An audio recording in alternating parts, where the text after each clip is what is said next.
মই এতিয়া উপস্থিত আছো শিলচৰ কালাইন সংযোগী পথৰ বাংগাৰপাৰ অঞ্চলত আৰু মোৰ পিছপিনে থকা এই যিখন দলং আপোনালোকে দেখি আছে এই দলংখন বিগত এক বছৰ ধৰি বন্ধ হৈ আছে। আপোনালোকে দেখি আছে ইয়াতে বিভাগীয় ফালৰ পৰা ব্ৰিজখন সম্পূৰ্ণৰূপে বন্ধ কৰি ৰখা হৈছে, কিয়নো এই ব্ৰিজখন সম্পূৰ্ণ ডেমেজ হৈ গৈছে। সেয়াহে বিভাগীয় ফালৰ পৰা এই ব্ৰিজখন বন্ধ কৰি ৰখা হৈছে। কিন্তু দেখা গৈছে যে যোৱা এক বছৰ হৈ যোৱাৰ পাছতো কিন্তু আজিলৈকে এই দলংখনৰ কোনো মেৰামতিৰ কাম হোৱা নাই। সেয়াহে স্থানীয় ৰাইজৰ মাজত ক্ষোভৰ সৃষ্টি হৈছে।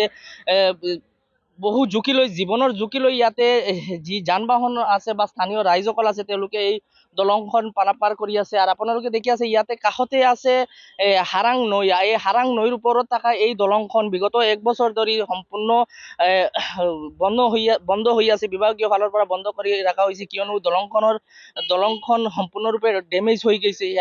ইয়াতে ভাৰী যান বাহন চলাচলৰ ক্ষেত্ৰত ইয়াতে বিভাগীয় ফালৰ পৰা নিষেধাজ্ঞা জাৰি কৰা হৈছে। ইয়াৰ পিছতো দেখা গৈছে যোৱা এক বছৰ হৈ যোৱাৰ পাছতো এই দলংখনৰ কাম কাজ হোৱা নাই। আৰু স্থানীয় ৰাইজে অভিযোগ কৰা মতে এই সন্দৰ্ভত তেওঁলোকে স্থানীয় যিগৰাকী বিধায়ক আছে বা শিলচৰৰ যিগৰাকী সাংসদ ৰাজদীপ ৰায় আছিলে তেওঁক বহু আবেদন নিবেদন কৰি আহিছিলে এই ব্ৰিজখনৰ সংস্কাৰৰ কাম কৰাৰ বাবে। কিন্তু দেখা গৈছে এক বছৰ হৈ যোৱাৰ পাছতো কিন্তু এই দলংখনৰ কাম এতিয়ালৈকে হোৱা নাই। সেয়াহে তেওঁলোকে ইয়াতে যিকোনো সময়ত ভয়ংকৰ দুৰ্ঘটনা সংঘটিত হ'ব পাৰে বুলি ইয়াৰে স্থানীয় ৰাইজে আশংকা কৰি আছে। আৰু আপোনালোকে দেখি আছে ইয়াৰে কিছু স্থানীয় ৰাইজসকল উপস্থিত আছে। মোৰ লগত আছে ইয়াৰে স্থানীয় কিছু ৰাইজ। মই তেওঁলোকৰ প্ৰতিক্ৰিয়া লোৱাৰ চেষ্টা কৰিম। আচ্ছা, দেখা গৈছে আপোনালোকৰ এই যিখন দলং হাৰাং নৈৰ ওপৰত থকা এই দলংখন বিগত এক বছৰ ধৰি বন্ধ হৈ আছে, কি ক'ব আপুনি? এক বছর না তো, প্রায় 2-3 বছর হয়ে যায়। 2-3 বছর। আর এই যে ব্রিজ যেটা আছে যে এটা হইলো গিয়া আপনার এনএইচ রাস্তাটা এনএইচ শিলচর খালাইন রোড, এটা রাখা শিলচর খালাইন রোডের একমাত্র প্রাণকেন্দ্র। একটা ন্যাশনাল হাইওয়ের একটা ব্রিজ কলাপস, একদম মানে ড্যামেজ। এই ড্যামেজ ব্রিজ রে আজকে যে বিজেপি সরকার থাকাকালীন, যে ডাবল ইঞ্জিনের সরকার থাকাকালীন আমরা বিভিন্ন সময় মামা তো এখন হইতে গেলে মাসে একবার আইতরা এখানে শিলচর, কারণ কি এটা নজরের মধ্যে পড়েন না, মানুষের অসুবিধা হন না। এই ব্রিজটার অবস্থা কোনো আজকে মনে করেন চলে ডেইলি যে গাড়ি গুড়া চলে, কোন সময় কোন অঘটন হইব কোনো ভরসা নাই। ব্রিজ এখন আমরা দাঁড়াইলাম, আমরা মানে রিক্স লইয়া এখানে দাঁড়াইছি। এই ব্রিজটার অত অবস্থা খারাপ, এটা কিতা তারা দেখেন না। আজকে আমরা একজন সাংসদ, একজন নিষ্কর্মা সাংসদ আমি কইমু, তাইন কিতা এদিকে আওয়া যাওয়া করেন না। আজকে একজন সাংসদের নির্বাচনের লাগে একজন আমরা যে মন্ত্রী আমাদের বিজেপির প্রার্থী পরিমল শুক্লবৈদ্য, উনি গত কয়েকদিন আগে এই রাস্তা দিয়ে গিয়ে এদের ভোটের প্রচারে গিয়েছিলেন। এই সামনে এখানে বাঙ্গারপাড় একটা মিটিং ছিল, উনি কি এই ব্রিজটা দেখছেন না? হ্যাঁ, এটার মধ্যে আমরা যে চলাচলের রাস্তা আমরা অত অসুবিধা, এটা কোনো বাইপাস লেনও নাই। ডিপার্টমেন্টের মানুষ আইসলো এক বছর আগে, আওয়ার পরে তারা এখানে রোডটা ক্লোজ করিয়া গেছে, গিয়ে সামান্য একটা সাইডে দিয়ে একটা সাইড বান দিয়া গেছে, তারা এইদিকে রাস্তা চলাচল করে। এটা কি কোনো দেখুন, আপনারা একটা বিবেক করিয়া দেখুন যে এটা কি তারা লিগেলি এটা লিগেল নেই, এটা যে সাইডে দিয়ে সাইড বামে দিয়ে আমরা রাখতাম।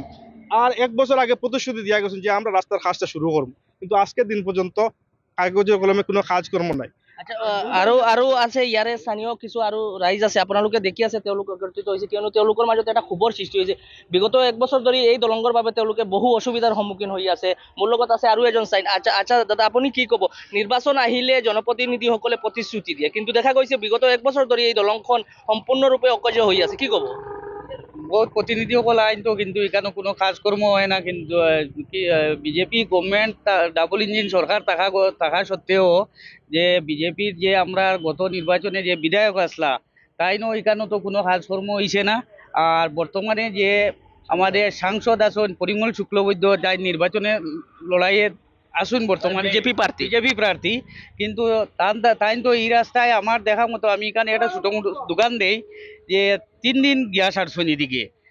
কিন্তু এখন পর্যন্ত এটার তো কোনো সুরা হয় না। এটা শিলচর খালাইনের মেইন প্রাণকেন্দ্র, এইটা শিলচর যাওয়ার লাগে। আমরা এতিয়া আপোনালোকে কি দাবী কৰিব?